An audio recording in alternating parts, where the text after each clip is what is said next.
5 এর ঘনমূল কি? দর্শক প্রশ্নটা একটু দেখুন। 125 মানে 125 এর ঘনমূল কি? অনেকের ক্ষেত্রে এইটা করার জন্য ক্যালকুলেটর লাগবে, তো আমরা ক্যালকুলেটর ছাড়া কিছু টেকনিক অ্যাপ্লাই করে এটা করব। কি সেই টেকনিক দর্শক একটু দেখেন। তো ফার্স্টে আমরা এইভাবে লিখবো 3 1 2 5। দর্শক একটু খেয়াল করুন, আমরা কিন্তু এইভাবে লিখলাম। এই যে এবার পরের লাইনটা দর্শক একটু খেয়াল করুন। তো এই যে এর ভেতরে দেখেন 1 2 5 এই তিনটা আমরা যোগ করব। তাহলে ফার্স্টে এই যে দেখেন 1 যোগ 2 যোগ 5, তো দর্শক কত হলো?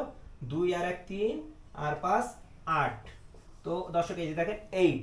এবার এখানে দেখেন দর্শক একটা 3 আছে, এই 8 থেকে আমরা এই 3টা দর্শক বিয়োগ করব। তো 8 এতে 3 বাদ দিলে দর্শক 5। তো দর্শক এটার অ্যান্সার হলো 5। তো দর্শক ভিডিওটি আপনাদের কেমন লাগলো অবশ্যই কমেন্ট করে জানাবেন।